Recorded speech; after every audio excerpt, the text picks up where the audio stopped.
it's me. Yep, remember that guy that started a podcast and promised episodes every week but disappeared mid-series? Well, he's back. Yes, just call me the Terminator. I don't know about you, but holy moly, I've lost all control of my calendar since the lockdown bubble has edged closer to popping over the past few weeks. What day is it? What week am I doing that? Did I say I'd meet you then? Where are my goddamn shoes? The list goes on, but alas, life is getting back to normal and boy does it feel good. And if it really has been too long and you've forgotten what this podcast malarkey is all about, then welcome to Dishin It, a food podcast putting the spotlight on Scotland. Over the past 6 episodes, I've been catching up with food brands, entrepreneurs, food buffs and travel bloggers to cover all grounds of, let's say, Scotland's glorious food allotment, and there's still a lot more to come. Despite a teeny tiny, really tiny hiatus to get back on track with life, I bring you this week's penultimate episode with Rosalind Erskine, the digital editor of the Scotsman Food Drink. I love reading and writing about food, and writing in general, to be fair. You do not want to know how many kids' books I've made a start to and had to shelve. There's one too many ideas floating about in this noggin, people. But to say the least, I was really looking forward to talking all about writing, the media industry, journalism, and not forgetting tapping into Rosalind's back catalogue of food knowledge. But before that, our recent wave of hot weather has been luring me outside to beer gardens, garden parties, park swallows, barbecues, you know how it goes. And through this sweltering time, ice cream has never been far from my mind, and I thought it would be the perfect opportunity to share my prime places to get an ice cream scoop when those hot days come back beaming down. So to kick off, if the coast is calling, you have to make a trip to Portsoy Ice Cream for a stacked bubble waffle cone with the most insane flavours packed inside. The most recent addition to the Portsoy ice cream family was the white chocolate millionaire shortbread Reese's Pieces ice cream. Yeah, you did just hear that correctly. White chocolate millionaire shortbread Reese's Pieces ice cream. Get me a big spoon. Nearby is the Portsoy Harbour, which is the perfect spot to delve into your order and take in the beautiful sea views that surround it. It was also here that the 6th and final series of Peaky Blinders filmed, so a bit of television trivia there for you. Down in Glasgow, there's Lupin Scoop, where churros and ice cream meet to make one almighty combo. From colossal sugar-crumbed churro loops bigger than my head, and if you ask any of my hats, I have a very big head, to churro nests with ice cream harboured inside, and its own twist on a wafer sandwich with ice cream wedged between 2 churro rounds. Yep, that's right. Delightful. In Aberdeen, there's Mackie's 19.2, the parlour of the iconic Mackie's of Scotland. It's on hand with a stretching counter of all the flavours under the ice cream rainbow. Or should I say sun? My go-to order is, get a pen and paper ready please, 1 scoop buttery jam, 1 scoop birthday cake on a waffle with a huge chocolate drizzling straight from the chocolate tap.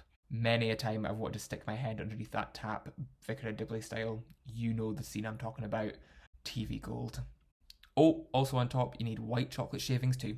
If you like your wafer cone spiralling high to the sky, ice cream from Barra Berries is calling you. Here the ice cream is infused with its own strawberries, raspberries and blackberries grown just footsteps away from its farm shop, which is also booming with plenty of local supplies too. And finally, gelato from Forest Farm is right at the top of my freezer. Literally, I've got a tub of salted caramel gelato waiting to be hoovered up after I finish recording this. Forest Farm uses organic milk from its herd of cows to create all sorts of flavours to treat yourself with. When I last made a visit, I had the blackcurrant crumble gelato, which used, you guessed it, blackcurrants grown on site. And it was, to quote Bruce Almighty, beautiful.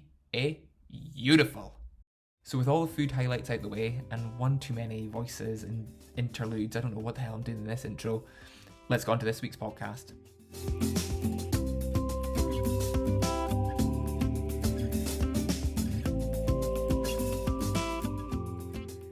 Hi, Rosalind. Hi, Colin. How are you? How are you doing? I'm good. How are you? Yeah, I'm fine. Just a little bit bored of lockdown now, but it's all good. Another day in lockdown. Groundhog Day. Yeah, exactly. I know. Well, thank you for joining me today. As you know, I love writing about food. and I couldn't think of anyone better to have on with me than a fellow food writer. So you write for the Scotsman Food and Drink, and so you know your stuff about food. You've got a massive back catalogue of places that you've been to eat at, obviously before lockdown, and places you've stayed. So I thought it would be a great time to get you on and talk about food writing and talk about recommendations for the future. So I imagine the past year has been full of food developments. Is that safe to say? You've been pretty busy over the past year, pretty much. Yeah, I mean, like you, obviously, like everybody else, I've been working from home, and it's a funny one because obviously things have been shut down and then they've opened back up and shut down again, but there's still been that steady level of busyness because people have had to adapt to the situation. So, businesses have changed their focus, or as you know, done delivery or cook at home kits, and there's always been something to talk about. It's just felt a little bit different. It's not this constant cycle of news or new launches or not necessarily new products. It's just the focus is slightly shifted, but the busyness has sort of remained, which has been good in a way because it's been, I wouldn't have wanted to not have had anything to do because I'm on a week off just now and it is pretty boring. I can imagine. Just so everyone listening knows, Rosalind's got a very nice background set up in her flat. It looks very organised, and I can only assume that's probably been maintained over this week of your holiday.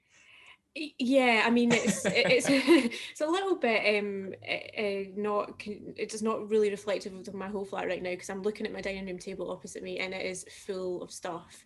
And I've moved quite a lot of bottles of the drink out of the way, but yeah, this is quite a nice backdrop. But Rosalind's got some daffodils, very spring. Are they real? They look real. Yeah, they're real. Yeah, yeah. Yeah, they look real good, and they tie in very nicely with a very nice mustard lamp and kind of geometric lampshade. I really like this. I might steal it. I might steal it from my flat, actually. Well, it came all the way from Dubai. It managed to survive being in a Jeez. suitcase. So I moved it home when I came back from Dubai, and it's a little bit. Part of it's a little bit broken, but you can't say that's fine. It's reflective of. It's reflective of a really expensive Cole & Son wallpaper. So it wasn't expensive, but I bought it because it looks like a nice wallpaper, which I can send you the link to. Please do. Please do. I know I think everyone throughout lockdowns realised that what they don't like about where they live. So they've been kind of trying all these restorations and things. So that's definitely something I want to add to my flat, 100%. You're obviously based in Glasgow just now, but you touched on that you moved back from Dubai.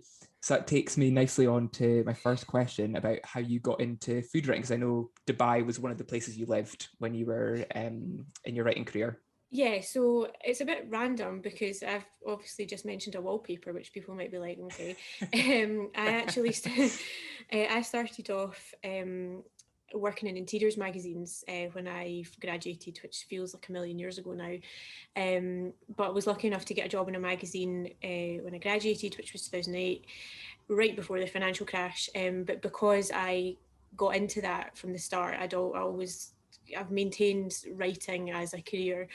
So then after that, I got another job in Glasgow and again in magazines, went down to London after that for 3 years, still working in interiors magazines, but with a little bit of styling on the side. So I would be helping out some shoots that involved food. I did a Tesco magazine at one point, interior shoot, and there was a home economist there, and I just thought that was absolutely fascinating. What she was having to do to these meals to make it look amazing was quite minging, actually. Yeah. And then I got an opportunity to go and edit a magazine in Dubai about 7 years ago now. So I did that. That again was interiors, but a bit more lifestyle as well. So I put it through a redesign with an art director, and we incorporated sort of restaurant interiors as well as like food reviews. And because it's such a small city, there wasn't as big an interiors market as there is in the UK. Yeah. So we kind of had to adapt it to sort of fit more of a lifestyle brief. And I did that for 3.5 years, and then I wanted to come home because I'd been away for about, I count London as being away, which some people wouldn't, but no, I would. It's like a different world in London, isn't it? Very different, yeah. And so I wanted to come back. My sister had a baby, and I just thought it'd be nice to come back to Glasgow. So luckily, I was very lucky because I know how competitive it is. I got a job with the Scotsman, 6-month contract to just be a web content creator, it was called. But I hadn't really done a lot of web stuff. I'd always been in print, so I thought this is a good opportunity to kind of get into that. And the I got hired alongside a guy who was very newsy in politics, so I was balancing him out by doing lifestyle stuff. And within my first 2 weeks, I got introduced to Sean Murphy, who used to edit the Food and Drink site, and he was extremely happy to meet me because he'd been doing it on his own for quite a considerable amount of time.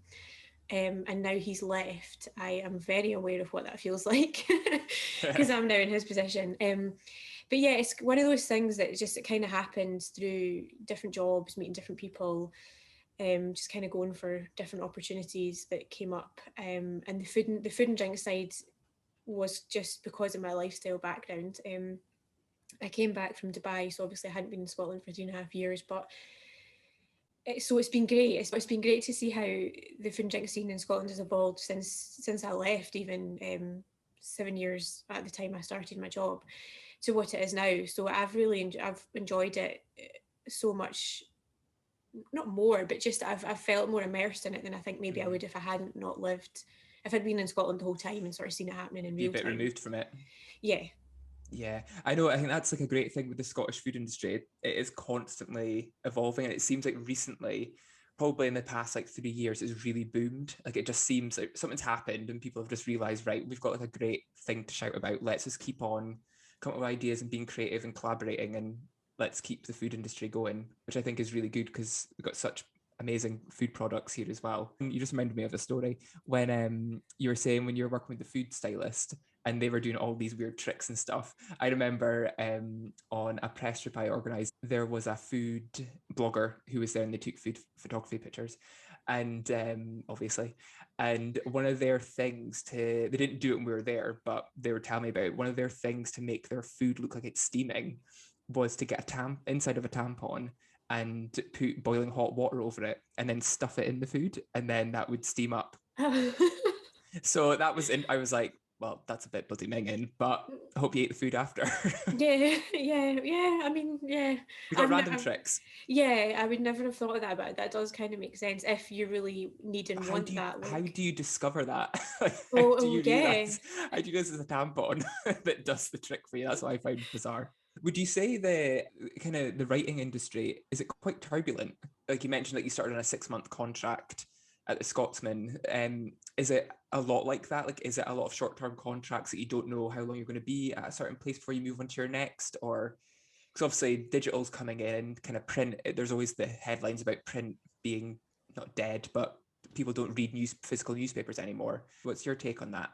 Yeah, I mean, my experience with the Scotsman in particular has been quite turbulent. It took me about 2 and a bit years to get a permanent staff contract. So yeah, it took me about 2 years. So I was on the 6-month contract, then I got a year's maternity cover, which happened right off the back of the end of the 6 months. And then they went into administration, the company went into administration, Johnson Press. So I was freelance, I was doing news shifts. I think so long as you're willing to be quite flexible and learn on the job, you can continue to work. And freelance does seem quite daunting, yeah. But I was freelance in London, and it's horrible to start off with because you're so used to having a job and a salary and a specific way of working, but you can build it up quite quickly. You just have to sort of be willing to be flexible and say yes to quite a lot of things. So when I was freelance for the Scotsman, I did a lot of news shifts, which I would never have normally done. But it was fine, and you learn a lot doing that as well. And you get the work because you're willing to kind of be flexible. And that is actually, I've seen people come in for work experience, and they've ended up getting a job because news shifts have come up. So shifts will be available for freelancers, but yeah, I would say it is still turbulent, and actual staff jobs are quite few and far between. They do. I was just trying to think. They did hire recently. They were hiring like live reporters and stuff, which is news desk shifts. But you kind of have to get in there, even if you don't really want to do that. It's good to get in there doing something and then kind of try and move around, because although I was hired for my lifestyle background, I feel like can be quite rare, which is why I know I was really lucky to get the job. So yeah, I mean, hopefully, things as digital, starts to hopefully make them more money, they can invest more in staff and Yeah. open it up more. But it's always felt like everything's been done quite not really on a budget, but just with they're used, newsrooms used to be Costs in full, mind. and So it's always yeah, the bottom line. Yeah. yeah, Oh, I exactly. know. Speaking of kind of newsrooms and headlines, I remember one headline that always sticks out for me that I read once was, and I love a headline that I don't know if they meant it to come out the way it does, but I think they do because then people read it. But it was Hungry Swedes queue for Obama's sausage. Was like, I think one of the best food headlines I've read. But I was wondering if there's ever been a funny or the best food line you've ever read that you wish you came up with first. Yeah, I was thinking about this, and I don't. Nothing. I've got a terrible memory. Nothing really nothing really sticks out in my mind. But my colleague Kat Thompson, who writes the Scotland's larger features that go into print, quite often the way that her features are set out and the headlines for them are really good, and that's the subs at my work. I'm not Yeah. saying that just to burn them up, but that that is they have really, they've got a really good way of a turn of phrase, obviously, because that's what they do. But I can't remember any particular headline. I mean, there's been stories that I wish, I'd got there first, but Yeah. I can't. That is a good one though that you remember. I can Yeah, I understand know. why you It remember that. always just sticks in my head, and I don't know if it's from whenever I'm writing like a headline or a title of a blog. I'm always like, right, how can I grab attention like that, like those hungry Swedes? But what would and well, to flip that question, what was a story that someone covered that you wish you got to first? Well, I Sorry, knew. to test your memory, test your memory again. Well, these ones have stuck with me. I knew that the Ivy was coming to Glasgow before I knew the guy who was running, the manager of the Edinburgh, and told me like weeks before, and I was trying to get it. I was trying to find the location, Yeah. and it was Glasgow Live that broke it, and that was Ah. quite devastating for me because I knew, but So I now you're couldn't. so close. You're so close to it. Yeah, and I probably should have just put something out there and then kind of followed it up after because he'd confirmed it, but yeah, that was really annoying. But I mean, good on them. They've got good contacts within the planning department at the council. And I always have a lot of time for Julia Bryce at DC Thompson. Her Oh yeah, stuff's yeah, brilliant. Julia. Yeah, She's she's good. She's really quick, and she's I hope she listens. But she's really witty as well. So she's always quite quick to get in lines, and she's always the first to know things as well, which is always good for me because yeah. it keeps my food list just growing most times. Especially with where your neck of the woods, the northeast is not. I mean, we're terrible at kind of covering it extensively. So she's really good at that, obviously, because that's her job. But yeah, I would look there to be like, what's happening, because we Yeah, really should get something going. it's a good place to start. Good plug for society. You've obviously covered a lot of stories in your time, but focus on your your time at Scotsman Food and Drink. What's been the most inspirational brand story that you've covered? So I was again. I'm only thinking back probably in the last year because I say my memory's terrible, and I'm sorry if anybody's massively offended by this. Um, but I spoke to this is terrible because I'm not even going to remember his name. It was a guy who was rowing with a team across through the Northwest Passage from to sort of show how the ice caps have completely melting, like an area of a body of water that you never used to be able to get through all year round. Him and a team are rowing to raise money to sort of to help environmental causes, and he was going there to take samples of things as well for like scientific things. And the Orkney distillery made a gin to sort of help him raise money for that. And I thought that's a really good, in a time of like COVID and lockdowns and Yeah, businesses, I thought that's, that we're was a all kind recent of, one. yeah, so that Oh, was ace. yeah, I'm not going to know the, like last year Don't sometime. worry. Don't worry. It was last year.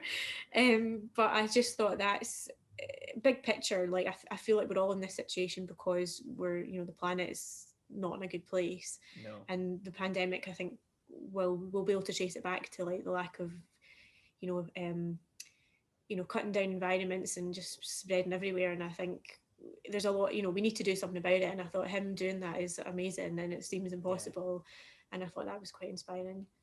Oh, great. That sounds like a great I'm going to be digging out that link. I've not Have a given you read a of lot that of one. information because I can't remember anyone's name, but you'll But be able to find is this it. is this a tactic to make us all read it? Yeah, This could yes. be If you it. go on the Scotsman Food Drink website and search Orkney, you'll find There it. we go. I love it. Okay, so you don't have to name any names, but maybe you do because it'll make this podcast really juicy. But what's the hardest review you've ever had to write? um, yeah, that again was that was really recent because I've only kind of recently officially started doing reviews. There was always a sort of like, Gabby Suter's been doing them for 15 years for the paper and she's brilliant, but she's not been able to travel about obviously. So they kind of officially roped me in probably about 6 months ago.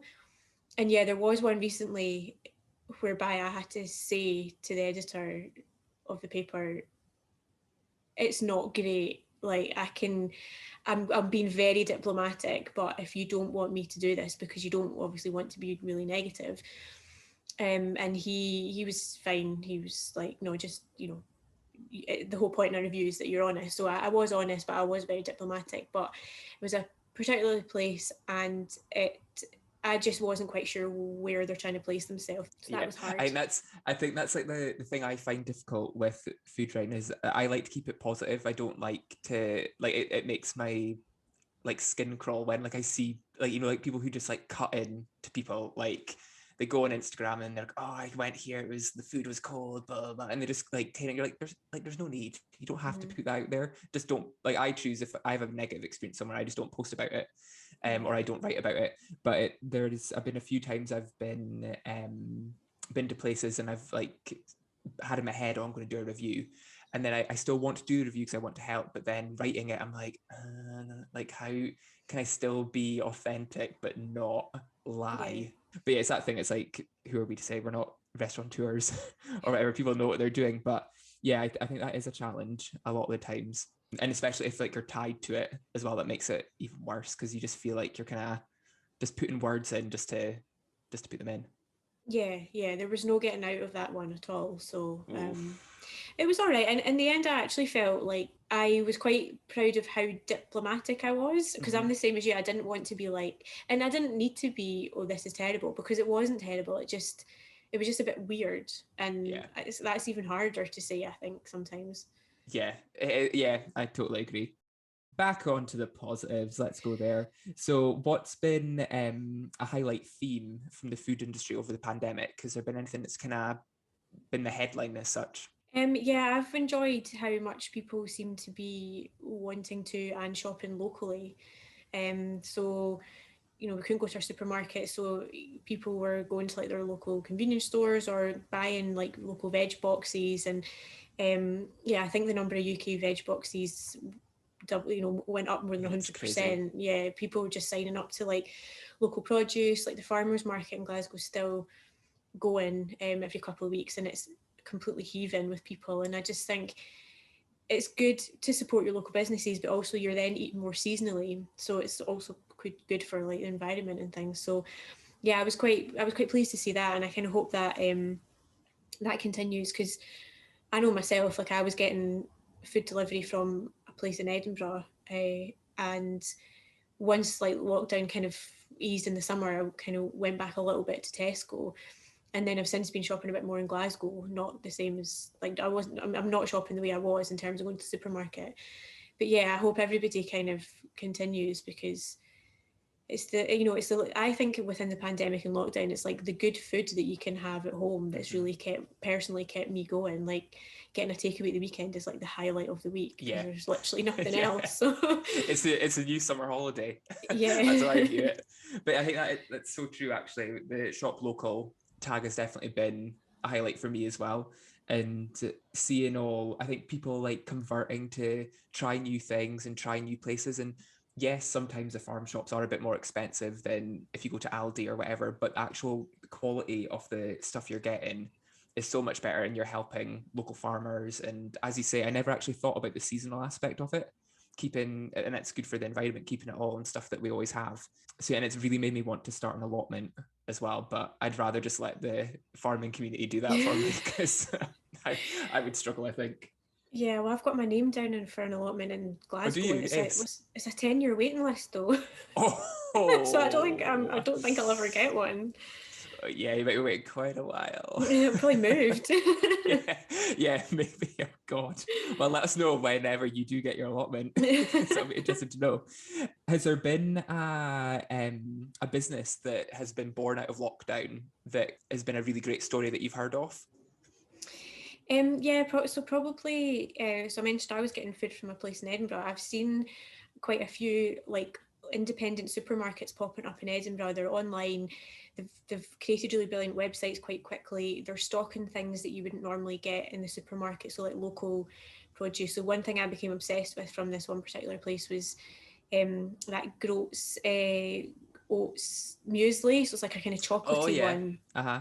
Um, and so yeah, things like that you wouldn't normally get unless you were living in Edinburgh and went to the shop. Um, so there's that. They were called Remain Calm. They're still going, but I don't think they're delivering to Glasgow anymore. And there's the Edinburgh Food Delivery. So they were I wrote about them a few weeks ago. Two brothers who wanted to work together. One of them was running a wedding catering company, and the other was running a fitness website. And the weddings obviously completely dropped off the scale, and they came together to with one of their tech abilities and another food contact to create this Edinburgh food delivery website. And I think they've moved premises twice now, and they're Oh now wow. they've got in a development shelf. They're making stuff. They're supplying just like your store cupboard basics, but also fresh produce. They're making beef Wellingtons. They're getting in like Oh gins, and jeez. yeah, I think they're going to become like you can go. I think you will be able to go and like do a shop Yeah. there. Oh, Um, ace. yeah, so I think that's great, and I kind of wish someday, if I mean there might be people doing it in Glasgow, but if they are, get in touch because I would love that to be happening in Glasgow. Yeah. I know, I don't think we've really got anywhere like that in Aberdeen now. I think we've got a few like eco shops and things, and a few of like kind of local bakers and that are stocking other products as well that you can buy. But yeah, no, that sounds absolutely amazing and great Mm, to see that they've grown so quickly as well, yeah, which shows yeah. that there's appetite for it. So I think like there's always like I think people always say with stuff like this, there's always a worry that like when's the balloon gonna pop? Like when's it's all like once the lockdown finishes, like will it just go back to normal? But I think with stuff like that, people, especially with food, people get behind a brand and they kind of Mm-hmm. stick with it. And I think stuff like that's just going to go strength to strength. And people are shifting more to that kind of conscious shopping, aren't they, as well? Yeah, I think so. I mean, yeah, in Glasgow we're the same. We've got like Locavore and sort of veg shops that do a little bit extra. But yeah, the whole the coming together of different local brands like that I thought was really good. And yeah, I think once you've tried something that you know is local, that you're supporting a local business and is really good, I think you're more likely to continue on Yeah, with that, hopefully. definitely. Long may it continue, 100%. In addition to your day job, you're also host of the Scotsman podcast Scran, which is doing really well. And you're also the resident drinks expert on series one of the Great Food Guys. Yep. So you're like, yeah, done it, done it. I know I've had my moments of worry thinking about kind of stepping away from the words and kind of coming on the other side of it and doing a podcast or putting my face on camera and all that sort of stuff. Did you ever have any reservations when you kind of came to that stage in your career of kind of doing podcasting and presenting? Not massively, purely No? because, well, I'm just, I'm not a massively overly confident person, and I've never done broadcast. My sister's on the telly and has been for years, so Oh, is she? What does she do? she was a reporter. She worked for the Press Association, then she worked for Sky, and she now worked for STV, and she's now with the BBC. So she's a like a Oh, cool. news. I say like she's the proper journalist. Yeah. She's like news. So but you can tell that she's properly like voice trained, and she knows how to write a script, and that's what she's done forever. Um, Does so she enunciate every word like this? a little bit, yeah. She's Yeah. so her her and I sound like exactly the same, but it's a bit more like this when Oh she's yeah, on the it's got the telly. tone. Yeah, it's very professional. With the podcast, it was we got asked to put forward ideas, and because I was doing the food and drink writing anyway, I thought we could do a food and drink podcast. And then we got some external training, and the woman who did the training was brilliant. She was like blown away, because the two video guys who I was working with, as well as the producer, sort of looked into it, and they were like, there's not really a great deal out there focusing on Scotland. There isn't. There still isn't. It's yeah, crazy. and this was over a year ago, and so this woman just absolutely could not believe this, and she's Australian. She was like, you have to do this, it's going to be amazing. Like, you don't really have to have a focus, you can do anything if nothing's really been done. So I think because she was so keen, my boss was then very keen, and it was the first one we launched, and I just went, like with a lot of things in life and my career, I've kind of just gone with it, which sounds, just went with it. Yeah, it sounds terrible, and people listening are probably like, oh, for God's sake, but it just kind of happened. And I was really nervous in the first, if you listen to them, my friends have listened to them, and they've said you do sound really nervous to start off with, because the first one was at the Edinburgh Christmas market, going around like talking about things, talking to stall holders, talking to people, like vox popping people, but in a way that I'm not particularly used to. But yeah, no, that's been great, and it's helped me sort of develop that little bit extra confidence, because the TV thing as well, that happened really randomly. The producer, actually the editor, got in touch with me via Sean, who I was working with at the time. So she contacted like the generic food and drink email and wanted to speak to me, and I thought she just wanted help to research it. So I met up with her and was talking away to her and thinking, oh, this is fine, like I can definitely help with this. And then she said, oh, well, do you want to be on it as the drinks expert? And I was like, you can't really say no, like you may as well just go for it and see what happens. See like, if you like it, Yeah, like what's the worst that can happen? It was very nerve-wracking, and I was loved to have kept doing it. They changed the format, so now the drink comes, so they have quite famous guests now, and the drink comes from the guests, like, what do you like drinking this? And it does make, like, I ended up speaking to Nick Nairn about it when he opened his latest restaurant just before lockdown, so it was last February, and I just kind of said to him, like, oh, if ever you need a drinks expert again. And he was like, they sort of struggled with the format, like, what is it? Is it a chat show? Is it a food and drink show? It's a chat show. I mean, I would say it could be both, because that's what kind of Saturday Kitchen is, but anyway. So yeah, I did the first series, and it was good. Again, it was a learning experience. It was really nerve-wracking, because there's a big difference. Like, this is fine, but see when a camera's right in front of you, and there's totally three, different. There's three of them, and it was very sort of ad hoc. So there was like a rough script, but it was God, that is like danger for me. God knows what I would bloody say. Well, I'd sort of researched, I knew what the dishes were going to be, so I'd kind of, the whole thing about it wasn't like pairing a drink. It was, the drink had to fit in with the theme of the episode. So I can't remember, there was Harris Gin was one of them that went with scallops from Guy Grieve, because it was all to do with like seafood, and so I knew what I was presenting, because I'd come up with it. But it was very much okay, we're filming, we're coming to you, make some small talk. Then oh God, small talk. Small talk. Oh God. I mean, I never thought I was good at small talk, but my girlfriend was like, you're really good at small talk, and I was like, am I? I think you'd be good. I just fumble. I'm just like, oh. No, you'd be good. It was just one, those two things were just one of those things that kind of happened, and they did happen off the back of the food and drink writing. So I think there is scope to do other things within this sort of whole industry, which is good. Just shows you, like, your path is never on one thing. It always goes to different things. You just can't really control what it does. Yeah, and you never know what's going to happen, which is quite a good thing to remember in life. Exactly. Very, very important thing to remember. Taking it back onto food writing, I know with me, I have to be in the right headspace to write. Like, in the job I'm in, it's busy, but I find time to write, which is great. But I know with my blogging stuff on the side, if I've had like a manic day at work, like the last thing I want to do is write, and I feel like you need to be in a creative zone and whatever. Obviously, your line of work's a bit different, because you've got deadlines and you've got to write all the time. How do you get over writer's block? What's your tricks to getting over that hump? Or please don't say you don't get writer's block, because I'll be so jealous of you. No, I do. It's So there's different types of stories. So the news stories, obviously, from your previous job, things will come into you, and you don't really have to think a lot about that, because it's, obviously It's news. you need to check certain things out, but Yeah. that's constant and pretty fast paced, so you've got to be pretty on it. Although obviously you can be selective about what things you are going to cover and not, depending on your audience. But when it comes to like long form pieces or like big interviews, um, or even just like little things, I've had an idea about something I want to do, it's maybe like more of a list type thing.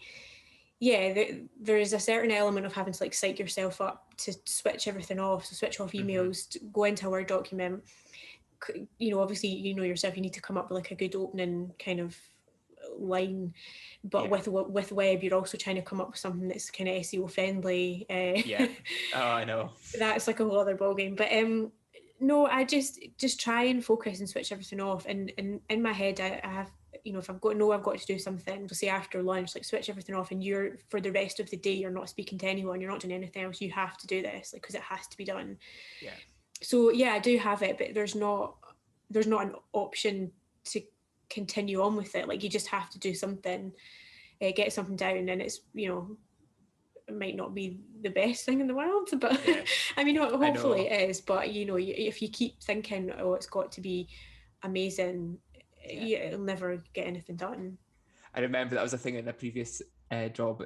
I learned like quite quickly that I had to write the intro last, because I would spend so much time trying to write like a really killer intro to hook people in. Because I remember always being taught, like, what's your hook? Like, your hook is what's going to keep people in. And then I remember I would like rack my brains forever trying to think of this bloody intro. And then the rest of the post, I knew what I was doing, but I would be like, the intro needs to happen. But like, there were so many things, like, we'd come in on the day and then it would get bumped to the bottom of the list. And then I would like hand it in and I'd be like sheepish, be like, this is so bad, but it's okay. You'll still put it online, but I think it's absolutely awful. Yeah, I think that is a thing. You just kind of just go with it, do you? You just got to turn off and get psyched up. That's probably a really good bit of advice actually for me to still follow. Just pretend you've got 100%. a deadline. So for your blog, like, Yeah, you've got something the next day. Just you have to do it, because somebody maybe will shout that's at what I you. should do. I'm very good at not, I don't want to say missing a deadline. I'm very good at like extending a deadline. I was like, oh yeah, like it could shift to the next day. So yeah, actually I need to get better at that. Before we move on to food, this is my final food writing question, which you'll be happy to hear. I want to talk about banned words. I've got many banned words. I absolutely hate the word tasty. It makes my toes curl. I don't know why, it just does. And the word yum makes me want to be sick. Yum, or the yum family, yummy. Yeah, yummy. Yeah. Scrummy. Oh, nom nom nom. Yeah, Absolutely hate nom's bad. It's just I think what it is, it's people's faces when they say nom. Like, it's not like, it's like nom, like, it's awful. So like, but then it annoys me because sometimes the word tasty does fit, but because I've made such a song and dance about hating the word, I just can't bring myself to type it. Do you have any banned words? They don't have to be food related, but any banned words that you absolutely hate? So now you've said that, I realise I hate nom. Yeah. Um, You're welcome. I generally tend to really hate Americanizations of things, which Oh comes from yeah. my time in Dubai. Because the way the school system's out there, it's like a mix of American and sort of UK schooling, and they Yeah, kind of of course. pick and choose what their spelling is, and it's very, I was quite a when I was editing that magazine, I was very, very like, no, we're going with the UK spelling of Yeah. everything and terms for everything. I don't like the phrase reach out. I feel like that's again quite an Americanization thing. That's what I think of when it's actually a funny Yeah. thing. Me and a colleague from my last job, like, if I was ever like, oh, I'm gonna, like, for example, oh, I'm gonna reach out to Rosalind at Scotsman Food and Drink, and then we'd look at each other and go, reach out and touch me. But yeah, I actually get that's another one I'd add into my list. Actually, reach out. It sounds very dramatic, like reach out. Like something's wrong. Like, Yeah, reach I just out want for. to reach out, and it sounds Yeah. American as well. It's very American. One of the things I find with whenever I'm writing stuff, and I don't know if this is actually, I've not asked, my girlfriend's from Glasgow, and I don't actually think I've ever asked her this, but like up here, like fine is like really good. like fine would be my version of tasty. Like I would be like, oh, it's just so fine. And that means really good. But in Glasgow, would you translate that as, oh God, it must have not been great? Yeah, I wouldn't think you were overly bothered by it. Yeah, it was fine. Yeah. Like it was okay. I Yeah. wouldn't think Oh, fine as in like, wow. well, rule of thumb for if you're speaking to anyone from the Northeast, it's, oh, right, blimey, they like it. If something's fine, like, oh, it was fine. It's so annoying because when you write it down, like if I do it in Instagram post, I'm like, that doesn't say anything. Like that just, if someone's really like going to be like, oh well, he didn't like it. I'm like, oh, I loved it. I loved it. This is why a podcast is good, because you get tone. Yeah, yeah. You get tone. It's great. Right. Okay. Let's finally talk about the good thing. Let's talk about food. You've got a lengthy catalogue of places that you've ate at and reviewed in the past, and obviously a lot of brands get in touch with you to kind of invite you to events and things. If you were to create your dream dinner blended of anywhere around Scotland, what would be on the menu for your starter, your main, your dessert, and your after dinner tipple? Okay, so this Loaded is quite, question, I know. yeah. Loaded. It's quite exciting because it's like the thought of going out for a meal again. Oh, I know. But, Talk to me.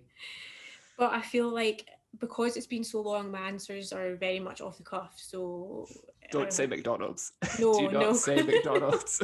No. Big Mac. I've not actually had a McDonald's in ages. So I think for a starter, I would like, and I'm assuming somewhere like the Gannet. I say assuming, I know the Gannet do this, but they're available at other places when they reopen. You know, Guy Grieve gets these hand dived Isle of Mull scallops. Yes. They're brilliant. They're amazing, and he's hilarious, and he's another one who's like pivoted his business to doing home delivery.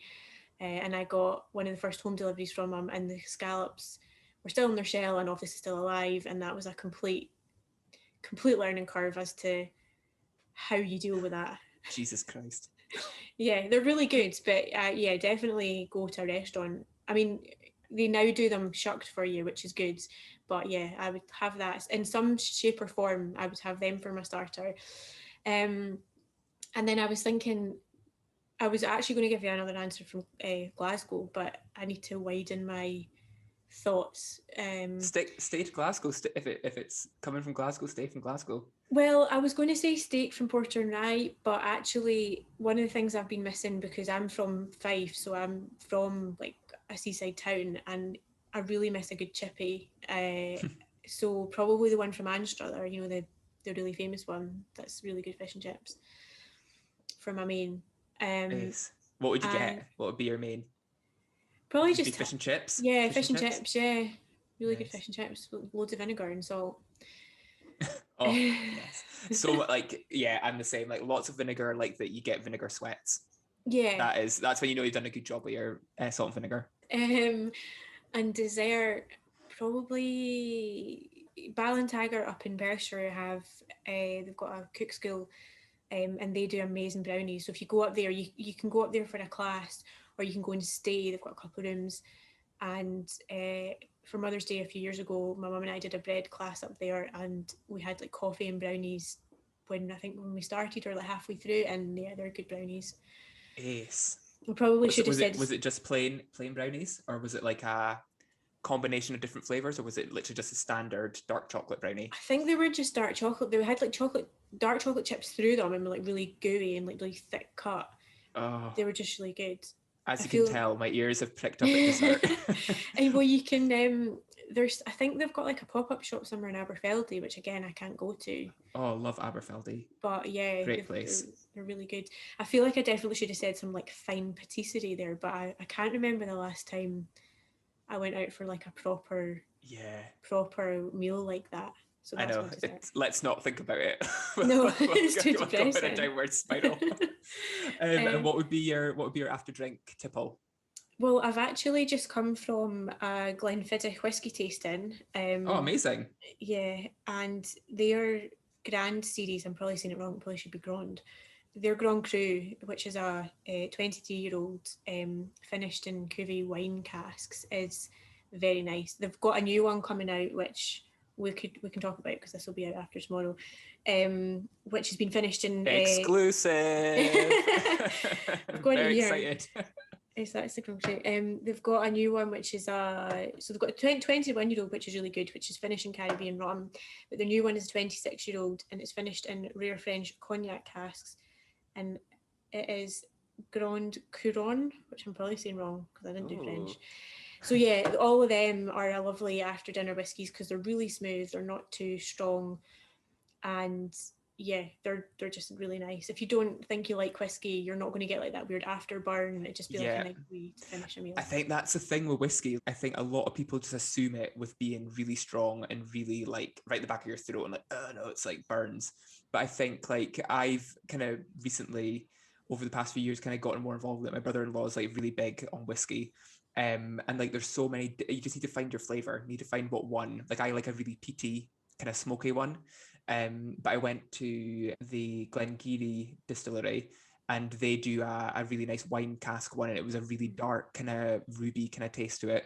But yeah, I think people need to give whiskey a go, definitely. But so the Glenfiddich tasting, I take it that it was all, they sent you all the bottles and you did it all virtually. Yeah, they just like these wee ones, which is fine. Cool. It's like a good couple of jams, and they paired them with macarons that were made by the pastry chef at the Hotel Cafe Royal in London, and they were amazing. Oh, ace. Yeah, Have you been to Glenfiddich distillery? Have you been to it in person yet? I have, yeah. I've been to for the last couple of years, not last year, obviously. I went to their festival, so they have like a really small music festival in September, and as part of that, I think the first time I went, we did like a distillery tour, and which was fun because everyone was absolutely hungover, and and going into a heated distillery would have been a like, joy. Yeah, I don't mean my friend were that bad, but yeah, it was no, it's really good. I really like it, and the malt barn where you can have lunch was quite nice, and it's nice. It's a nice kind of setup. I think it's got a nice feel to it, and good location. I love Speyside. Yeah, it's so nice, and it's a place I think I've never done a distillery tour, but I've been in the bit for food like years ago. But I drive past it like quite regularly because my granny, she lives up in Tomatin, up near Inverness. So I drive up that when you drive past the distillery all the time, and it just looks really nice. And they've obviously redone it in the past few years. But yeah, I definitely need to go on a whiskey tour, 100%. Yeah, because you like Dean. You had a thing with Dean's shortbread, didn't you? Because it's near where you're from. Is that right? I didn't even have to tell Rosalind to say this to me. I just remember that was my lasting memory of meeting this. Is an exclusive. Dean's shortbread is the best shortbread you will ever eat. And I'm saying that. Walker's, I like you as well, but Dean's, you are better. It's buttery and did you ever try it? I can't remember. Yeah, I've had it before. It is really nice. Yeah, so Dean's shortbread is a really good one. It's from my local town, Huntly. Old family recipe that's now into kind of like a global brand. They export all around the world. I've just realised I've not had Dean's shortbread in a very long time, Rosalind, so I need to get some. So basically what I used to do when I was back home, I would go into the shop and they had like an offcuts basket. So basically all the bits from the factory line that they can't put in the boxes would just go in these like bags, and I would just buy heaps of them and just take them back. All the little penny, is it petty fours, or like the little circle one, petty fours? Give me them all. But that's a good memory. I'm surprised you remembered that. Weird things really stick with me. It's because one of my flatmates in Dubai was Dean, and I always remember when I saw Dean shortbread, I'd be like, "Oh, Dean," and then I remember Dean. You. Yeah. So, I'm glad that that's my association. Dean shortbread, Colin Fraser. Oh yeah, that's him. So, and obviously you've stayed in a lot of places. So, if you could live in a hotel forever, what hotel would be the place you would stay in? It doesn't have to be Scotland. But where would you stay forever? Well, I did wonder this, so I thought if it was Scotland, it would need to be Gleneagles, because I just think it's such a good location. The food's amazing. It has such a nice feel about it. Like, it feels quite homely, even though it's massive and really luxurious, which my home is not. And then posh. Look at that lamp. It cost me like not a lot of money at all. So anywhere in the world. My previous job out in Dubai, I did get to travel quite a lot, which was amazing, and I got to go to a lot of really nice places because it was quite a luxurious magazine I was writing for.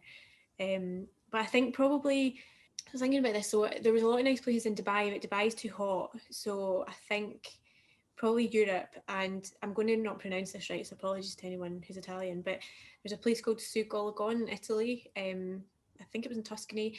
and it's a really nice, quite rustic looking hotel, but they have like, it's kind of like little villas about the place, and then there's lots of different places you can go and sit and eat and drink, and there's like hammocks in the trees, and at one point they've got like a little bar that overlooks like this valley, and Oh, it felt like you were staying in somebody's estate, but it was a hotel.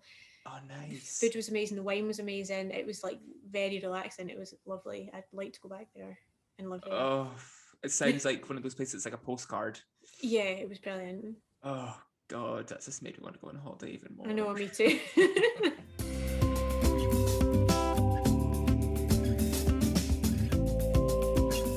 Okay, so a question I've been asking a select few guests is labelled "Back from the Fed." Mhm. So if you could bring back, oh, that's actually a good headline. "Back from the Fed." Yeah. It's quite a good headline. Steal it. I'll let you steal it. If you could bring back any food brand, eatery, or drink, it's no longer with us, what would you pick? Well, I'm going to give you two answers because one's a Great. kind of one's a kind of cheating answer. I think everybody wants original Iron Brew back. That was so weird that you say that. I just put out a post this morning referencing Iron Brew. I never do that. That's so funny. I put in about, sorry, we'll get back to the question. I was putting out a picture about something that basically said it tasted phenomenal, but I wrote it as phenomenal, like the advert. Yeah. And I went and watched the advert again, and I was like, God, remember that advert? It was so good. Yeah, remember Iron Brew? It was. It's a simpler time. But yeah, I would actually agree with that. I would take back original Iron Brew. And then the thing that's not really answering the question is there was a speakeasy bar in Glasgow called Wheesht that shut down. If there's any people who don't really get Scottish, Wheesht is like a really Scottish word for quiet. But that's a great name for a speakeasy.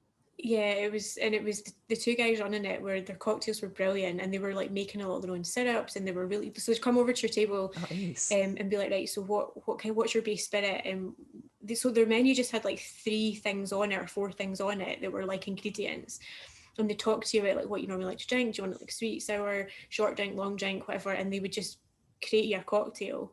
And it was amazing, and it was in a basement underneath a restaurant in Finiston, and it was brilliant. And they shut down. They were supposed to close in April last year, but obviously they shut early, and that was them. I wish they would come back because I feel like it didn't quite, it was just getting into its stride, and then it shut down. What would be like your cocktail of choice if you were going somewhere? Kind of depends on what you're feeling. Well, yeah, and whether it's like before or after dinner. I would probably usually go some gin base. I really like a dirty gin martini, but it's quite strong. What's in a dirty gin martini again? I think it's just gin, vermouth, and the brine of olives, so it's quite dry, but strong. Probably maybe something old school, like a Cosmo, like a really good Cosmo, not with like sweet, not with the really sweet cranberry juice, like proper, like quite not dry, but not too sweet. It's not like overly sweet that I know what you mean. Yeah, I'm trying to think. The steak place in Edinburgh that's also in London, they do bottled cocktail delivery, and they have a brown buttered old fashioned, which is absolutely amazing. What's it called? That sounds good. Sounds dangerous. What's it called? That's going to bug me though. What's the name of the steak restaurant? It's in the Edinburgh Grand Hotel on the bottom floor. It'll come back to me. But yeah, they do really good cocktails for at home. I know you're a gin fan. What is your do you have a favourite gin just now, or what is like your favourite Scottish gin that you always go back to? I really like Harris gin, which I think quite a lot of people. Islay gin's really good. Yeah, if you like that kind of sort of coastal gin, the Islay one's really nice as well. And they've just announced they're going to be making whiskey, which is quite exciting for them. But yeah, I would always probably, if I was out and I saw either of those two, then yeah, I'd go for that. Nice. I've got in a previous job when I left, I got a bottle of Harris gin, and then I got 2 Harris gin glasses as well. They're nice. And they're such good glasses. And I've actually, you can see it, well, you won't be able to see it in the background, but that light is a Harris gin bottle with the light fitting top. So as you can see next to my dog, I don't know if you can see him. Oh no, but can you see it? Can you make him out? He's looking at me very sadly. Oh, you're really well behaved. My dog's had to be taken into another room. Oh, really? Well, Ramsey, he kind of sleeps a lot. Yeah, he's got his moments when I thought like took him out for a walk, and I was like, right, like you'll be tired out now. But he touched wood. He's been, aren't you? You're doing good. Oh. Just blinking away. Okay, so the final question of today is it's a tenuous link. I know you yourself will like a tenuous link. You kind of have to like a tenuous link when you do writing. But I remember reading ages ago that you're an experimental jam recipe maker. Oh, God. But if you were to make a jam blended with all your happy moments and everything, what would be your recipe to go into that jar? In other words, what's your recipe to happiness? Oh, God. My girlfriend told me not to word it like that. She was like, that's so confusing. And I'm like, oh, no, it'll be fine. Just don't get what I mean. Of course. So basically, yeah. So what would I say makes me happy in life? And yeah, what's got you through this year, and what is like your things that you do to keep you happy? What keeps you going? Well, definitely family. I think this year, if no other time, I mean, I lived away for a while, and it was, fine. And when lockdown hit, it's like, well, I've lived away from my family for years. It'll be fine. But there was, you were not getting to see them, and speaking to them, it's not the same. We're quite close, so yeah, definitely my family. My sister's got 2 boys, and they're the oldest one's hilarious. My aunt and uncle, their house has been like the centre of everything in our life, like our whole life, and they've just recently sold it, so that's been like absolutely devastating for most of us. But we've been able to like keep in touch with what's going on with them, and like my nephew's been hilarious, and so you talk to them as a group, and then he's there in the background being really funny. So definitely family. Like I said earlier, the main highlight of being stuck in lockdown is takeaway. So good food, good food cooked well from like a local restaurant, or takeaway or whatever. That's been like a highlight of lockdown. You'll kill me if I don't say this, but yeah, Gordon, my boyfriend, who I've been stuck in lockdown with in this flat, and I'm not always here.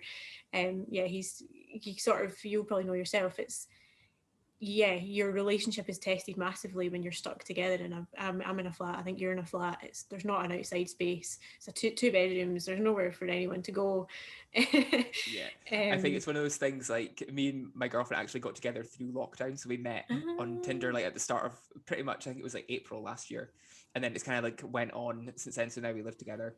But yeah, it is that thing. I think like when you actually put things into perspective of like, right, we can't do anything, can't go anywhere, but we've kind of just got to spend time together. And I think that makes it stronger, because you're like, well, we're managing, like nothing's happening, we're managing to still have conversation. Yeah, still talk to each other, like stuff. So yeah, I think it is a good, it's got its good and its bad, but yeah, living together is one of those things that you realize how like lucky you are just to be able to go out and do things. And I suppose with us in Aberdeen, Aberdeen's got so many green spaces that we're pretty much touching the countryside, so it's nice to get out and about. But yeah, we are very much looking forward to not doing the same old beach walk every day. Yeah, that to me sounds amazing, but I've basically just been walking around the west end of Glasgow. Even the dog is like, no, please, can we go somewhere? Where are we going? Yeah, we've done this walk. But yeah, also the final thing I'd say is probably a good drink as well. So whether it's a good whiskey or a good gin or a good whatever, a good rum, good sea shanty rum, add that in. Good sea shanty rum, plug. Love it. I know, I think it's really hard to focus on the positive sometimes, but I think if you just have your recipe to always go to keep you happy. And I think, as I said, like with your family, it's funny how you living in Dubai, like that was one thing, but it's I guess it's having that blocker of being like, God, if I was in Dubai and I actually couldn't come home, yeah, that like it just makes it so much more intense, doesn't it? But no, that's such a good remedy. Family, takeaways, and a good alcoholic drink. Yeah, I like that.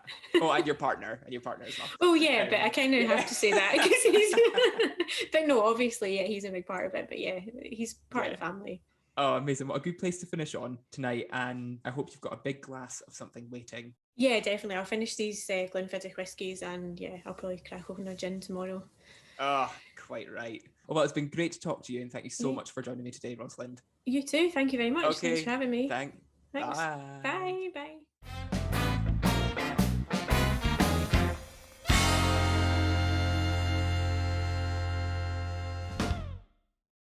Just when you thought I couldn't lower the tone, I speak about tampons on the podcast. Mum, you will not be impressed. Full of food recommendations there, and yet more words added to my banned word list. Nom. Blech. Thanks to Rosalind for sharing her favourite eats from the Central Belt and even shedding some light on some Northeast favourites of mine too.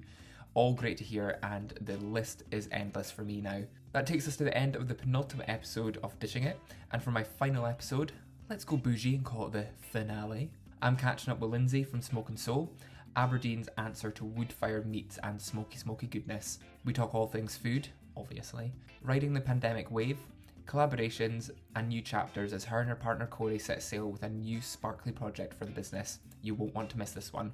So join me next week, promise I won't fall off the radar this time, for the last episode of the series, and who knows, I might spill on whether there'll be a series 2. Right, I'm off to loot a shortbread factory, and if I manage to avoid being thrown in the shortbread clink, what a joy that would be. I'll see you next week for more food chats, so until then, stay safe, eat well, and speak soon.